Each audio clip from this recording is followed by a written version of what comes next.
तकरीबन 19% जो है ना वो प्रेवलेंट है हमारे यहाँ हार्ट डिजीज़। दिल की नालियाँ जब तंग होना शुरू होती हैं तो वो डिमांड सप्लाई मिसमैच का एक मैकेनिज्म होता है जो मैदे के आसपास का हिस्सा होता है, वो सिम्टम्स कंफ्यूज करती हैं। बहुत ज़्यादा मॉडर्न टेक्निक्स भी आ गई हैं, मोर्टेलिटी रेट्स बड़े कम हो गए हैं, प्रोसीजर्स काफ़ी हद तक सेफ हो गए हैं। बैठने की आदत को कम करना चाहिए, वॉक करने की आदत डालें। मोहतात अंदाजे के मुताबिक पाकिस्तान में होने वाली कुल अमवात में से तकरीबन 30 से 40% का ताल्लुक बराह रास्त दिल की बीमारियों से है। और सबसे ज़्यादा परेशान कुन बात यह कि अब हार्ट अटैक के तकरीबन 50% मरीज़ वो नौजवान हैं जिनकी उम्रें 50 साल से भी कम है।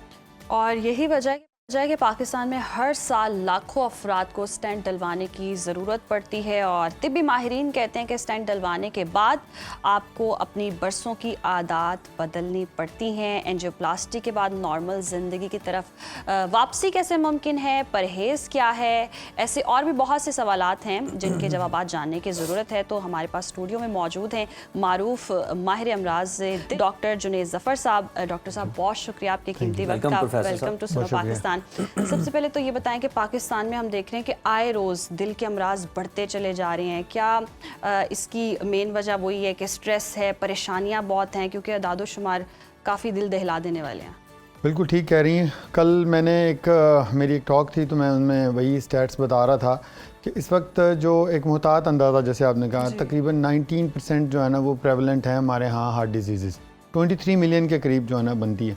उनमें से अगर आप फर्दर उसको ब्रेकअप लें तो 31% वो लोग हैं जिनको डायबिटीज़ है, कोई 38% जो है वो ब्लड प्रेशर्स के हाइपरटेंसिव मुख्तलिफ, उसमें स्मोकिंग एक 25 to 27% लोगों में स्मोकिंग का ये एक मुहतात अंदाज़ा है। पता नहीं, ये तो may be it's a tip of the iceberg और नीचे अंडरलाइंग बहुत सारा। तो देखिए, एक जनरली जो बात होती है वो यही है कि हार्ट डिजीज़ को हम रिस्क फैक्टर से एट्रीब्यूट करते हैं। रिस्क फैक्टर से मुराद वो सारी चीज़ें हैं जो दिल की बीमारियों की शरह बढ़ा सकती हैं। कुछ तो यही हैं जैसे मॉडिफाइबल रिस्क फैक्टर्स जिनको कहते हैं, डायबिटीज़ है, ब्लड प्रेशर्स है, स्मोकिंग है, सेडेंटरी लाइफस्टाइल है, ओबेसिटी जो है ना हमारे यहाँ आप देखें क्या सूरत हाल बनती चली जा रही है, स्ट्रेस डेफिनेटली, बाकी फूड हैबिट्स जो हैं, ये तो रिस्क फैक्टर्स हैं जो मॉडिफाइबल हैं। फिर कुछ नॉन मॉडिफाइबल भी हैं। हमारी फैमिली में बाज़ दफ़ा हार्ट डिजीज़ चल रही होती हैं, जेनेटिक्स में आ रही हुई हैं, और जेंडर का होना itself, male genders they are more prone to heart disease. ये नॉन मॉडिफाइबल रिस्क फैक्टर्स होते हैं जो हम उनको नहीं, लेकिन काम तो मॉडिफाइबल तो किया जा सकता है ना जी। तो कोलेस्ट्रॉल्स हैं, लिपिड प्रोफाइल, ये भी मॉडिफाइबल रिस्क फैक्टर्स में आते हैं जी। मेरा ख्याल है कि ये वो एरियाज़ हैं जो जहाँ पे वर्किंग की ज़रूरत है, लोगों को एजुकेट करने की ज़रूरत है। अच्छा डॉक्टर साहब, आपने बताया कि मर्दों में ज़्यादा है, इसकी क्या वजह है? देखिए, नेचुरली जो है ना, अब मर्द जो हैं उन्होंने स्ट्रेस भी ज़्यादा उठाना है कम्युनिटी का, सोसाइटी का। उन्होंने रोज़ी रोटी भी चलानी है, घर की काम धंधे भी करने हैं। फिर यह है कि कुछ जेनेटिक्स में कुछ हमारे हार्मोनल लेवल्स के ऐसे हैं जो कि इनिशली हमारे जो इंटरनल जो हमारे जो लिपिड प्रोफाइल्स हैं उनको मैनेज कर रहे होते हैं। HDL जो हमारा कम होता है मेल्स में, फीमेल्स में ज़रा ज़्यादा होता है जी। HDL इज़ हेल्दी कोलेस्ट्रॉल, जो कोलेस्ट्रॉल की डिपोजिशन को ज़रा थोड़ा सा उनको डिले करते हैं, तो ये चीज़ें ज़्यादा हैं। फिर मेल्स का चूँकि सोसाइटी में इंटरेक्शन ज़्यादा है, स्ट्रेस लेवल ज़्यादा है, इन्हीं में स्मोकिंग वगैरह की भी टेंडेंसी ज़्यादा होती है, तो इस वजह से फिर ये ऑन अ लाइटर नोट तीसरा फैक्टर ये भी हो सकता है कि मर्द दिल बहुत ज़्यादा लगाते हैं, इसलिए भी नहीं, आप सही कहते हैं, दिल दे देते हैं, वो दे बैठते हैं, तो फिर दिल की बीमारी भी हो जाती है। जिसको दे बैठते हैं वो फिर ले दे जाते हैं ऐसी। अच्छा डॉक्टर साहब, अगर हम देखें अलामात कौन सी हैं जो हमें इंडिकेट करी होती हैं कि ये हार्ट अटैक की तरफ जा रहे हैं या परहेज़ करना चाहिए, अब आपको बस अलार्मिंग साइन है?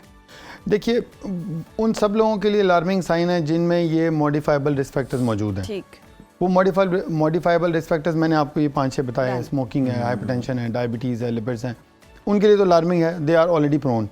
अब हम अगर ये देखें कि इनमें कौन सी अलामात होंगी जिनको हम सामने, तो डेफिनेटली सोसाइटी को एजुकेट करना चाहिए। यूजुअली देखें, जो दिल की नालियाँ जब तंग होना शुरू होती हैं तो वो डिमांड सप्लाई मिसमैच का एक मैकेनिज्म होता है।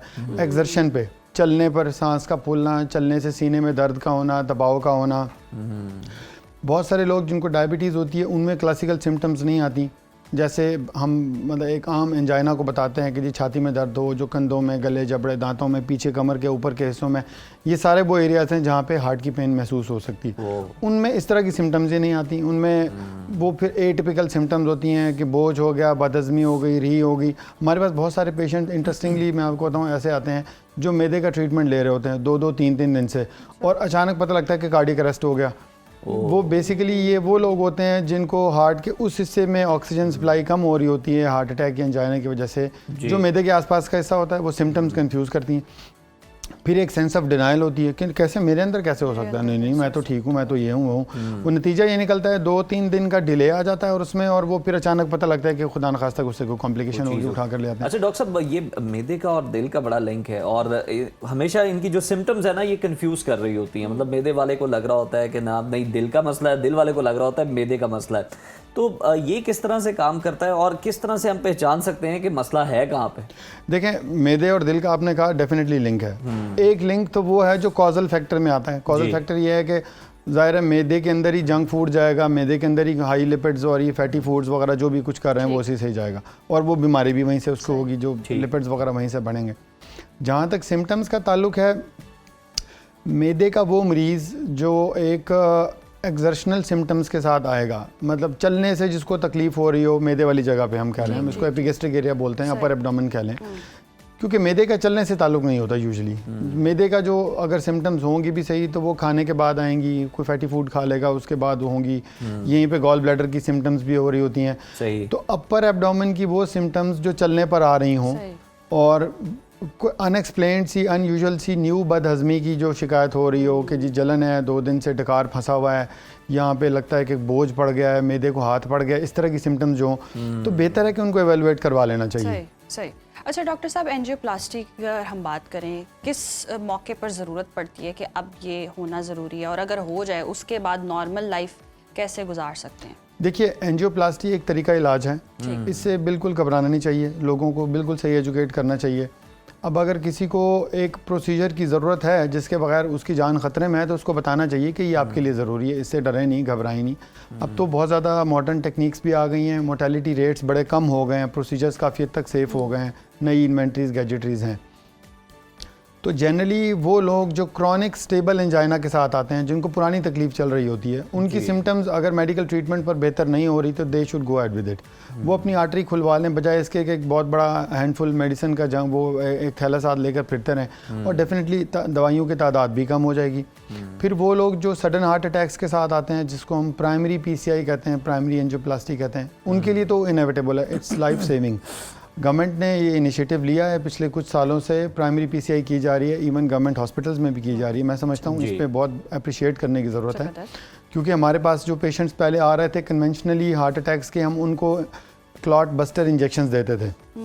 उनमें से जो लकी होते थे उनकी नालियाँ खुल जाती थी हार्ट अटैक के दौरान में, जो अनलकी थे उनको नहीं होता था उनको। और हम देखते थे रूटीन में हमारे पास वो पेशेंट्स आते थे जिनके दिल के पट्टे डैमेज हो चुके होते थे, और वो फिर एक long standing complications heart failure की जो अलामात लेके फिरते रहते थे।